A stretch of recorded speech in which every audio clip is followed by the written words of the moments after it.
Hello everyone, स्वागत करते हैं आप सभी का अपने यूट्यूब चैनल जैकपुर पे। आज के इस वीडियोस में हम डिस्कस करेंगे क्लास 10th का फर्स्ट टर्म का एग्ज़ाम जो आप लोगों का नवंबर में होने वाला है। उसके हिंदी का हम लोग टॉप 10 सवाल देखेंगे जो काफ़ी इंपॉर्टेंट होगा आपके एग्ज़ाम के लिए, आपके बेसिक नॉलेज के लिए भी और आपके परफॉर्मेंस के लिए भी, ताकि आप एग्ज़ाम में अच्छा प्रदर्शन कर पाए। तो चलिए स्टार्ट करेंगे। वीडियो स्टार्ट करने से पहले आप लोगों से निवेदन है, यदि आप हमारे चैनल पे पहली बार आए हो तो सब्सक्राइब कर लेना, लाल रंग के सब्सक्राइब के बटन को दबाकर, ताकि हर एक वीडियो का नोटिफिकेशन आपके मोबाइल पर जाता रहे। तो चलिए स्टार्ट करेंगे हम आज का ये सभी सवाल और ट्रिक से याद करने का कोशिश करेंगे। तो चलिए स्टार्ट करते हैं। देखिए यहाँ पर जो हमारा पहला सवाल है, कह रहा है कि पद कविता के कवि कौन है। आप यहाँ पे देख पा रहे हैं, यहाँ पर एक क्या है क्वेश्चन, पद कविता के कवि कौन है। आपके ऑप्शन है तुलसीदास, सूरदास, नागार्जुन या फिर ऋतुराज। तो जल्दी से अपने आंसर को कमेंट बॉक्स में टाइप कर दीजिए, पद कविता का कवि कौन है। तो अब देखिए इसका सही जवाब हम आपको बता देते हैं। इसका जो सही जवाब होगा वो होगा हमारा ऑप्शन नंबर ए, यानी कि तुलसीदास। पद कविता के जो कवि हैं वो कौन है, तुलसीदास। अब यहाँ पे ध्यान देने वाली बात है, इसको याद कैसे रखेंगे।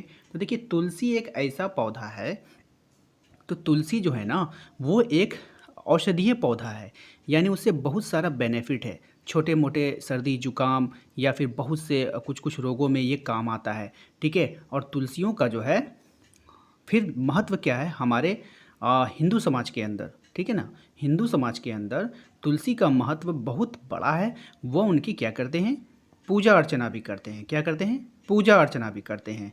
इसलिए भाई तुलसी के पौधों की क्या करनी चाहिए, हमें इज्जत करनी चाहिए, उसको सम्मान देना चाहिए। उससे पद का मतलब क्या होता है बताओ, पद का मतलब होता है पैर। तो ऐसे जगह पर नहीं लगाना चाहिए जहाँ पे पाँव पड़े, जहाँ पे पैर पड़े, जहाँ पर आना जाना हो, जिस रास्ते से आना जाना हो पाँव से, वहाँ पे तुलसी का पौधा नहीं लगाना चाहिए। उसके थोड़ा दूर लगाना चाहिए, या तो आप किनारे लगाओ या तो कहीं लगाओ। ऐसे जगह में ना लगाओ जहाँ पे पाँव पड़े, जहाँ पे पद पड़े, ठीक है। तो इस ट्रिक से आपको याद रहेगा पद कविता के कवि कौन हो गए, तुलसीदास। नेक्स्ट सवाल देखिए, कौन सी रचना सूरदास की नहीं है, ठीक है। यानी यहाँ पे चार ऑप्शन है आपके पास, ए बी सी और डी। तो चारों ऑप्शन में से कौन सी जो रचना है वो सूरदास की नहीं है, यानी कि कोई एक ऐसा रचना है जिसको सूरदास ने नहीं लिखा है, बाकी का तीन लिखा है। तो आपको तीनों को याद करना है, ठीक है। सूरदास की रचना कौन है उसको याद करना है, सवाल पे नहीं जाना है। सवाल कह रहा है कि कौन सी रचना सूरदास की नहीं है। तो यहाँ चार ऑप्शन में से एक ऑप्शन गलत है, बाकी तीन ऑप्शन सही है, यानी कि तीनों ऑप्शन जो है सूरदास ने लिखा है। तो आपने सूरदास को जो लिखा है वो याद करना है, ताकि आप ऑप्शन से छांट सके। अब देखिए यहाँ पे सूरदास में क्या आया है, सूर आया है। क्या आया है, सूर आया है। तो यहाँ पर जो आप देखेंगे ये एक सूर सागर, इसमें भी सूर, सूर सरावली, इसमें भी सूर, ठीक है, समझ गए। उसके बाद है आपका, ठीक है, उसके बाद है आपका साहित्य लहरी। ये तीन ऑप्शन जो है बिल्कुल सही है। इसको लिखा था सूरदास ने। किसने लिखा था, सूरदास ने। इसका जो इस सवाल का जो सही आंसर होगी कौन सी रचना सूरदास की नहीं है, तो ये हो जाएगा साहित्य अमृत। इसको सूरदास ने नहीं लिखा था। बाकी तीनों को सूरदास ने लिखा है, सूरसागर, सूरसारावली और साहित्य लहरी।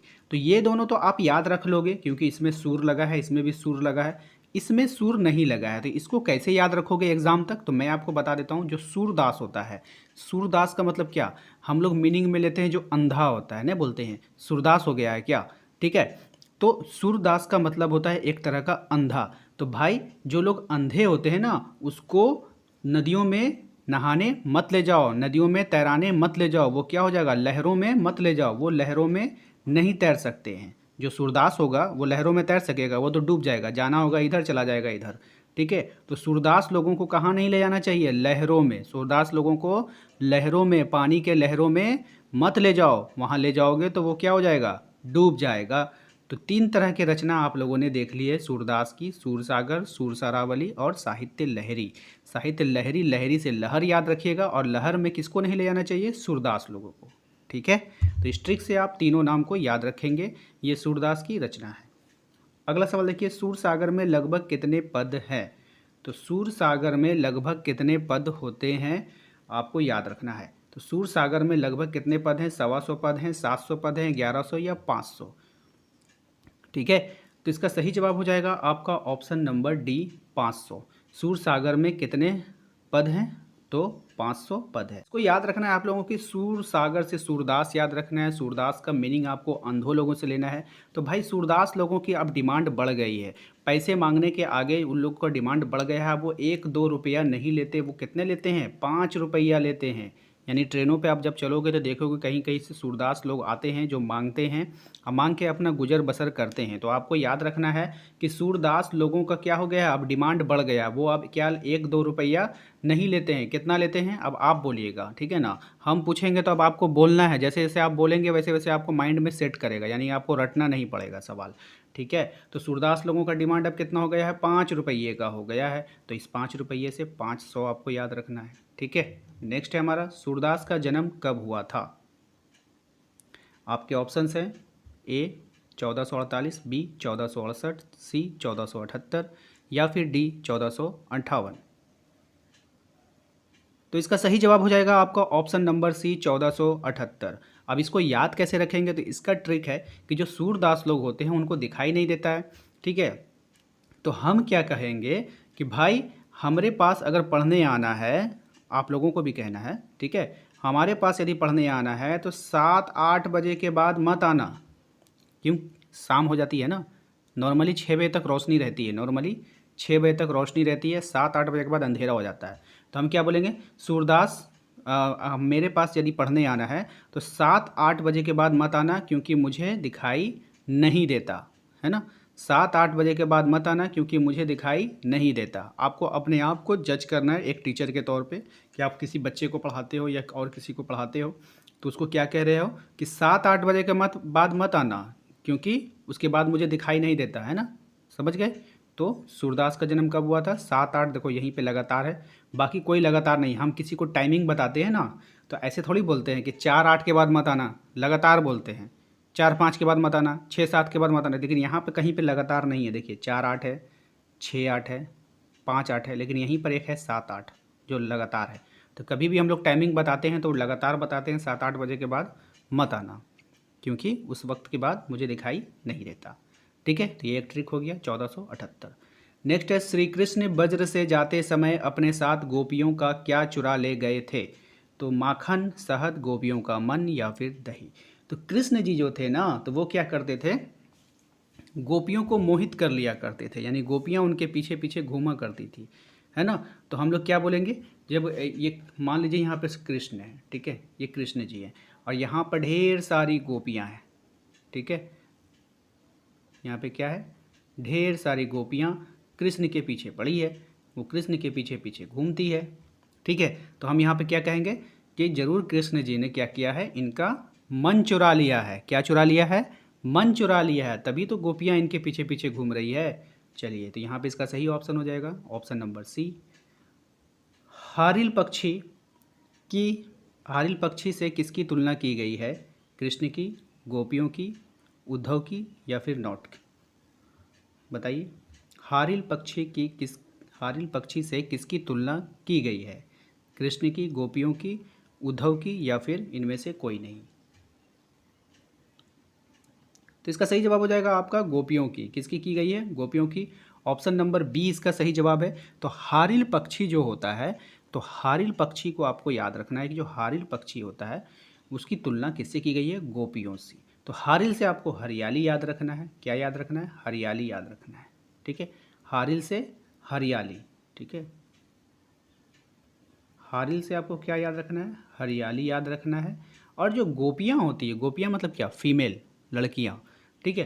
तो गोपियाँ क्या होती है? गोपियों का जो मन होता है ना वो बिल्कुल हरियाली के जैसा होता है। क्या होता है? हरियाली के। तो वो हमेशा देखोगे एकदम मस्त मगन में रहती है, पढ़ाई भी करेगी तो मस्ती में, खेलेगी भी तो मस्ती में, घूमेगी भी तो मस्ती में, सहेलियों के साथ इधर उधर मंडराती रहेगी तो वो भी मस्ती में। अब देखिए कोई लड़कियां अगर सुन रही है तो वो बुरा नहीं मानेंगे, ठीक है। सिर्फ याद करने का ट्रिक है। तो गोपियां जो होती है उनका मन कैसा होता है? वो बिल्कुल हरियाली के समान होता है। हरियाली का मतलब क्या है? अब जब कोई धान देखोगे इस तरह से हरा भरा, तो हल्की से हवा चलेगा ना तो वो झूमेगी इधर से इधर, है ना। तो वही को हम लोग क्या बोलते हैं? हरियाली, ठीक है। तो गोपियों का मन भी क्या होता है? हरियाली के समान होता है, वो झूमते रहती है ना।